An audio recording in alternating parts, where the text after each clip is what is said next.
Hi everybody! Today we are going to show you how to start some seeds.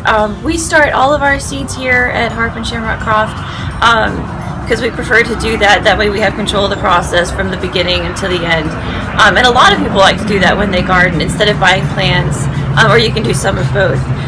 So today we're just going to show you, it's super easy. Hopefully you've already watched our video on our seed soil starting mix. And if you haven't, you can go to our channel and watch that now. But that's what we're going to use today. And I'm going to show you, we're going to fill up some trays. Some examples of seed starting trays that I have. You have these. You can buy these in different dimensions, different sizes. Some of them have 72 cells. This one I believe has 98 or 105. And it just depends on what you want to start in those. You can even use something like this, which you don't even have to buy. You can buy these if you want to, but a lot of times you can just go to a gardening supply center and they'll have these and they'll give them to you for free. So you can also do things. We've actually started plants with egg cartons and other cardboard cell containers like this. The fun thing about this is the cardboard is biodegradable, so you don't even have to take the plug out to plant it. You can just cut it in between the cells and put it right in the ground, and the cardboard breaks down and it even nourishes the soil, brings those good earthworms to the plant for you. So I'm going to show you, this is our seed starting mix right here. I'm going to go ahead and just show you real quick how to fill up. It's not hard, but you do have to be careful to get the dirt in there. You want it firmly packed, but not too packed, because you do want to allow the roots to grow through and aerate the soil. So you kind of get it in there and push it down a little bit. What I like to do is fill up the whole tray, and then I push it through with my fingers like this. And then I go back through and put a little bit more on top. So like I said, it's packed, but it's not terribly packed in there. It's not super tight. Don't mash it down in there. It still needs to be a little bit loose. So alright, and I have some already filled. So I'm going to show you here, after we get this all filled up, I'm going to start some sage seed today.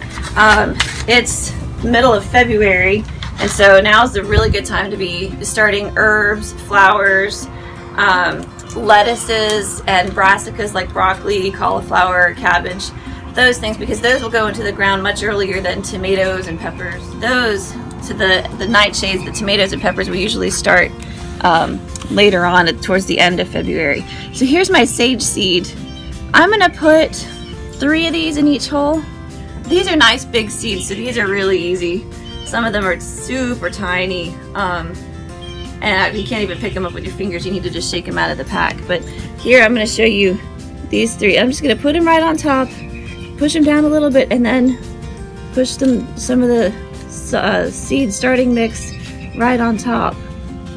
And that's it. I would do this whole flat with sage because we really like a lot of sage and we sell a lot of it here. And now once you get this all filled up, you have to keep it watered. It's still too cold for these to be outside, so they need to be in your house or in a greenhouse if you happen to have one, but in your house in a sunny window is just fine.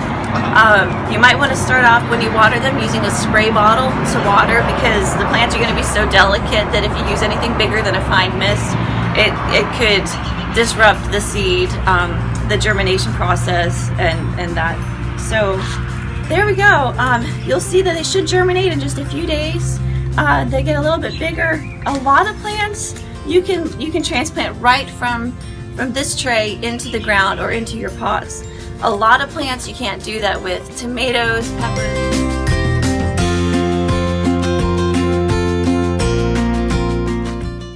They need to be a bit bigger than they will in these little plugs.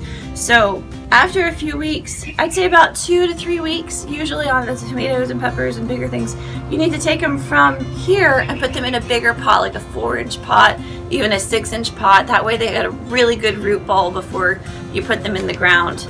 But a lot of them, like I said, a lot of them would be fine just to transplant right from here.